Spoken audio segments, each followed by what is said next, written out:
ETF index mutual funds నేర్చుకుని stock మార్కెట్లో రాణించాలనుకుంటున్నారా? వెంటనే ఈ నెంబర్కి కాల్ చేయండి. Welcome to Suman TV. నేను గీతాంజలి. జూన్ 25వ తారీఖున జ్యేష్ఠ అమావాస్య. ఆ రోజున ప్రత్యేకంగా భద్రాచలంలో ఉన్నటువంటి గోవింద కల్పవృక్ష నారసింహ సాలగ్రామ ఆశ్రమంలో విశేషంగా హోమాలు జరుగుతాయండి. ఆ హోమంలో పాల్గొనాలనుకునే వాళ్ళకి కొన్ని ప్రత్యేకమైన నెంబర్స్ అనేవి నేను ఇస్తాను. వాటికి మీరు కాల్ చేసి కనుక్కోవచ్చు. అసలు ఆ హోమంలో ఎందుకు పాల్గొనాలి, ఎలాంటి కార్యక్రమాలు అక్కడ జరుగుతాయి, ఆ హోమంలో పాల్గొనడం వల్ల కలిగేటువంటి ఫలితాలు ఏమిటి తెలుసుకుందాం. మనతో పాటు ఉన్న ఆశ్రమ నిర్వాహకులు డాక్టర్ కృష్ణ చైతన్య స్వామి గురువు గారు, ప్రముఖ నృసింహ ఉపాసకులు వారితో మాట్లాడి వివరాలు తెలుసుకుందాం. గురుగారు నమస్తే అండి. నమస్కారం అమ్మా. అమావాస్య చాలా ప్రత్యేకం ఆశ్రమంలో.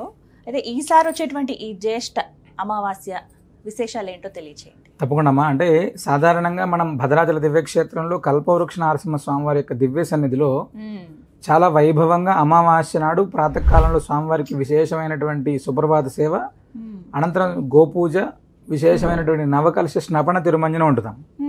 అయిన తర్వాత మనం ఆ రోజు జరిగేటువంటి దాంట్లో మహాలక్ష్మి ఆరాధన, అంటే లక్ష్మీ ఆరాధన చేస్తే అత్యంత విశేషం అని చెప్తారు.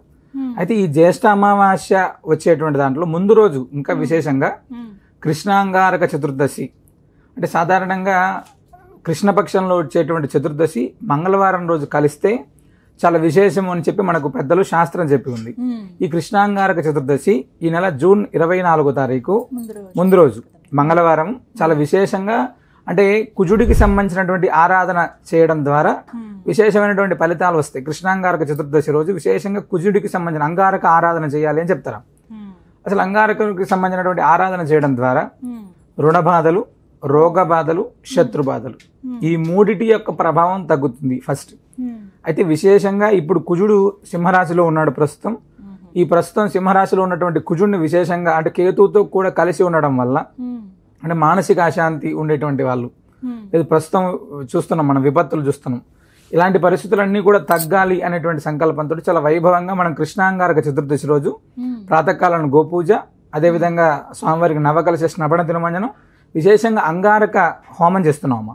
అంటే వివాహం కానటువంటి వాళ్ళు, అంటే కుజదోషం ఉన్నటువంటి వాళ్ళు, అదేవిధంగా అంటే రుణ బాధలు ఉన్నాయి, అంటే రుణ ఒత్తిడి ఉంది, అంటే ఆ డబ్బులకు సంబంధించినటువంటి విపరీతమైనటువంటి ఇబ్బంది ఉంది, అలాంటి వారందరూ కూడా ఆనాడు జరిగేటువంటి హోమంలో పాల్గొనడం అనేటువంటిది అత్యంత విశేషం. అంటే ఉదయం స్వామివారికి అభిషేకం అనంతరం ఈ యొక్క హోమాన్ని చేస్తున్నాం. అయిన తర్వాత యథావిధిగా పూర్ణావతి, మరుసటి రోజు అంటే ఆ జ్యేష్ఠ అమావాస్య. అంటే సాధారణంగా జ్యేష్ఠ అమావాస్య అనేటువంటిది మనందరం కూడా జ్యేష్ఠము అనగానే పెద్దది ఫస్ట్ ఒకటి. తర్వాత జ్యేష్ఠాదేవి అంటే సాధారణంగా మనం ఏమవుతుంది, దరిద్రం అనేటువంటి దాంట్లో, లేకపోతే అదొక ఇబ్బందికరమైనటువంటి దాంట్లో నెగిటివ్ చూస్తుంటాం. దారిద్ర్యాలన్నింటినీ కూడా రూపం ఆపేటువంటి అమావాస్య జ్యేష్ఠ అమావాస్య. మనం అంటే మన ఇంట్లో అసలు డబ్బే నిలబడట్లేదు, ఆర్థికంగా మనం స్థిరంగా లేము ఖచ్చితంగా అనుకునేటువంటి వాళ్ళు, మనం ఎంత కష్టపడినా కూడా అసలు మనం స్థిరంగా ఉండట్లేదు, మన యొక్క స్థితిగతులు కావచ్చు, ఉన్నతి కావచ్చు, ఇవన్నీ కూడా. అలాంటి వాళ్ళు ఎవరైనా సరే ఈ జ్యేష్ఠ అమావాస్య నాడు అక్కడ జరిగేటువంటి హోమం అత్యంత విశేషం. జ్యేష్ఠ అమావాస్య రోజు ఉదయం స్వామివారికి జరిగేటువంటి నవకలశ స్నపన తిరుమంజనం, అదేవిధంగా మనం అక్కడ గరుడ ప్రసాదాన్ని ఇస్తాము. మీ అందరికీ తెలిసినటువంటి విషయం, ప్రతి అమావాస్య పౌర్ణమి తిథులలో విశేషంగా గరుడ ప్రసాదం ఇస్తున్నాం. అయితే ఇక్కడ చిన్న ఇబ్బంది ఏంటంటే, గరుడ ప్రసాదానికి ప్రతి అమావాస్య పౌర్ణమి రోజు కొన్ని వందలాది మంది వస్తున్నారు. అయితే వారందరి కోసం ప్రత్యేకంగా అమావాస్య రోజు ఉదయం ప్రాతకాలంలోని 10 గంటల సమయంలో ప్రత్యేకంగా వైనతేయుడికి సంబంధించినటువంటి హోమం చేసి ఆ సంతాన ప్రాప్తి కోసం ఎవరైతే వస్తున్నారో వాళ్ళకు ముందుగా ప్రసాదం ఇచ్చి పంపించేటువంటి కార్యక్రమాన్ని చేస్తూ ఈ జ్యేష్ఠ అమావాస్య నుంచి కూడా సాయంత్రం లక్ష్మీ ఆరాధన అనేటువంటిది అమావాస్య రోజు సాయంత్రం చేస్తే చాలా విశేషం అని చెప్పి మనకు పెద్దలు చెప్పున్నారు, శాస్త్రం చెప్పింది. అందుకోసమనే ఈ యొక్క అమావాస్య నుంచి ప్రతి అమావాస్య రోజు సాయంత్రం 4:30 గంటల నుంచి స్వామివారికి విశేషమైనటువంటి మహాసుదర్శన నారసింహ హోమం, మహాలక్ష్మి హోమం, ఆయుష్య హోమం, ఈ ప్రతి అమావాస్య రోజు మనం చేసేటువంటి హోమం. ఈ జ్యేష్ఠ అమావాస్య నుంచి ఈ కార్యక్రమాన్ని మనం చాలా వైభవంగా చేస్తున్నాం. అంటే పాల్గొన్నటువంటి ప్రతి ఒక్కరికి, మనం ఇప్పటిదాకా మేము చాలా అమావాస్యల్లో అక్కడికి వచ్చి దర్శనం చేసుకొని మళ్ళీ అమావాస్య దర్శనానికి వస్తుంటారు, వాళ్ళని అడుగుతుంటాం అసలు ఏంటి ఎలా ఉంది మీకంటే, అక్కడ తీసేటువంటి దృష్టి సుదర్శన మంత్రాత్మకంగా అక్కడ దృష్టి తీసేటువంటి కార్యక్రమం మనం ఎక్కడ కూడా జరగనటువంటి విధంగా చాలా మంది వచ్చి, అంటే శరీరం బాగా ఇబ్బంది పడుతుంది, మాకు ఇంకా మా వల్ల కావట్లేదు ఆరోగ్యాన్ని విషయంలో, దృష్టి దోషాల విషయంలో, నరఘోష విషయంలో అనేటువంటి వాళ్ళు అక్కడ అమావాస్యలో దృష్టి తీయించుకొని వెళ్ళిన తర్వాత చాలా బాగున్నాం అని చెప్పేటువంటి వాళ్ళ సంఖ్య ప్రతి అమావాస్యకు పెరుగుతున్నాం. అది ఉదయం 8 గంటల నుంచి ప్రారంభమై సాయంత్రం 6 గంటల దాకా ఆ కార్యక్రమం జరుగుతూనే ఉంటుంది. సాయంత్రం ఈ అమావాస్య నుంచి సాయంత్రం హోమం చేస్తున్నాం కాబట్టి వచ్చేటువంటి భక్తులకు కూడా ఎలాంటి అసౌకర్యం అనేటువంటిది లేకుండా ఉదయం అంతా ముడుపు కట్టుకునేటువంటి వాళ్ళు ముడుపు కట్టుకోవచ్చు, సంతాన ప్రాప్తి కోసం వచ్చేటువంటి వాళ్ళు సంతానానికి సంబంధించిన ప్రసాదం తీసుకోవచ్చు.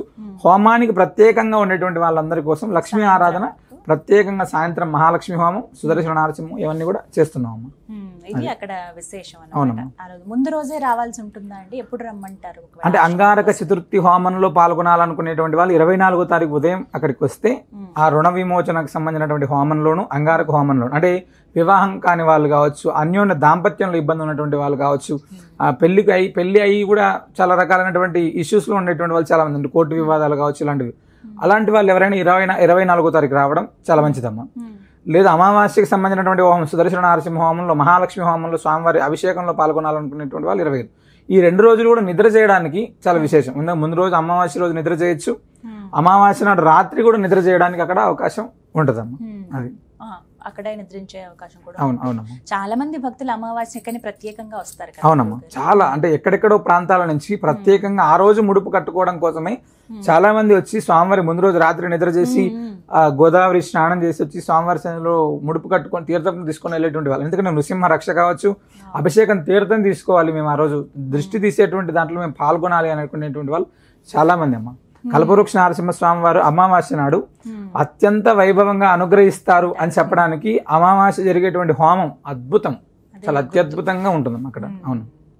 అయితే ముడుపులు ప్రత్యేకం కదండి ఎప్పుడు కూడాను. అయితే చాలా మందికి సందేహం ఏంటంటే ఆ రోజే కట్టాలా లేకపోతే తర్వాత ఎప్పుడైనా కట్టవచ్చా, అంటే అమావాస్య రోజు కదా ఆ రోజు ముడుపు కట్టవచ్చా అని అడుగుతుంటారు, అదొక సందేహం. అమ్మా అంటే గతంలో కూడా మేము చాలా మంది భక్తులకు చెప్తూనే ఉన్నాం, 365 రోజులు ముడుపు కట్టుతూనే ఉండొచ్చు. ఫస్ట్ అమావాస్య నాడు జరిగేటువంటి హోమాన్ని దర్శించుకోవడానికి చాలా మంది వస్తారు కాబట్టి ఆనాడు ఎక్కువ విశేషం. సాధారణంగా స్వామివారికి అభిషేకం ఉంటుంది, గోపూజ ఉంటుంది, అదేవిధంగా శ్రీ మహాలక్ష్మి హోమం ఉంటుంది, సుదర్శన నరసింహ హోమం ఉంటుంది. అంటే ప్రతిదీ ఆ రోజు జరుగుతుంది. అంటే ఒకరోజు అమావాస్య రోజు కాకుండా మిగతా రోజులు వస్తే మంగళవారం రోజు మాత్రమే అభిషేకం ఉంటుంది, హోమం ఉండదు. పౌర్ణమి రోజు ధన్వంతరి హోమం, కార్తవీర్యార్జున హోమం ఉంటుంది.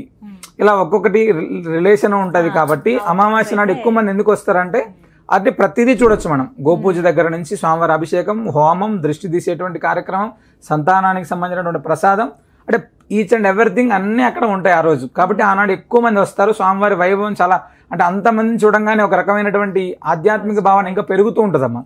అంటే భగవంతుడు ఏ రూపంలో ఉంటాడో తెలియదు. నృసింహస్వామి అనేటువంటి వాడు ఆయన కూడా ఒక భక్తుడి రూపంలో ప్రదక్షిణ చేస్తుంటాడు. ఈ భక్తులందరినీ కూడా తాకాలి అనేటువంటి సంకల్పంతో ఆయన కూడా ఆ భక్తుల్లోనే తిరుగుతుంటాడమ్మా ఖచ్చితంగా. అందుకని ఎక్కువ మంది ఉన్నప్పుడు ఆ ఆనందం అనేటువంటిది చాలా వైభవంగా ఉంటుందమ్మా. అది చాలా విశేషం అక్కడ. ఎందుకంటే స్వామిని మేము చెప్పేటువంటి విషయం ఏంటంటే అక్కడ ఉన్నటువంటి ఆధ్యాత్మిక భావన, మీరు కొద్దిసేపు స్వామివారి పైన నిశ్చలమైనటువంటి మనసు పెట్టుకొని నృసింహస్వామివారికి సంబంధించినటువంటి మూలమంత్రాన్ని అక్కడ కూర్చొని ధ్యానం చేస్తే స్వామి స్పర్శ ఖచ్చితంగా కల్పవృక్ష నరసింహస్వామి స్పర్శ తగులుతుంది.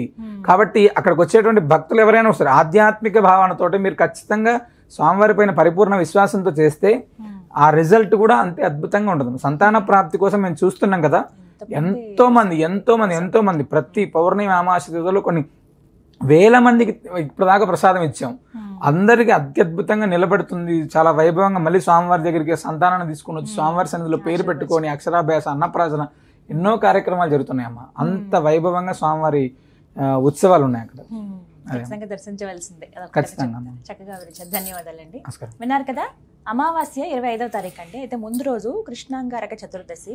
అప్పులకి సంబంధించి రుణ బాధలు ఎవరికైతే ఉన్నాయో వారికి ప్రత్యేకంగా అక్కడ హోమం చేయడం జరుగుతుంది. ముందు రోజు కూడా వెళ్ళొచ్చు. అలాగే మీరు ఒక రోజు ఉండగలిగితే కనుక అక్కడ మీకు అక్కడ అవకాశం ఉంటుంది. అకామిడేషన్ కానీ అన్ని ఏమి ఇబ్బంది ఉండదు. భోజనానికి అయితే అస్సలు ఇబ్బంది ఉండదు. ఎందుకంటే నిత్యం అన్నదానం అనేది నృసింహ సేవా వాహిని తరపున జరుగుతూనే ఉంటుంది. కాబట్టి మీరు కుటుంబ పరంగా వెళ్ళినా లేదు ఒక్కరుగా వెళ్ళినా ఇద్దరుగా వెళ్ళినా ఎలాంటి ఇబ్బంది అయితే ఉండదని చెప్తున్నారు. ఇక 25వ తారీఖున జరిగేటువంటి హోమం అనేది ఇప్పటి వరకు కూడా ఉదయం పూట చేయటం జరిగింది. అయితే భక్తులు ఎక్కువ మంది రావటము వాళ్ళ సౌకర్యం దృష్ట్యా, అలాగే ఇంకా కార్యక్రమాలు చేస్తే బాగుంటుంది, స్వామివారి అనుగ్రహం ఇంకా ఎక్కువ మంది పొందితే బాగుంటుందనే ఉద్దేశంతో ముడుపులు కట్టడం కావచ్చు, అలాగే గరుడ ప్రసాదం ఎవరైతే తీసుకుంటారో వాళ్ళందరూ కూడా ఉదయం పూట తీసుకోవచ్చు. ఎవరైతే హోమంలో ఉండాలి, హోమంలో మేము పాల్గొనాలి అనుకుంటారో సాయంత్రం పూట లక్ష్మీ హోమం నిర్వహిస్తారండి.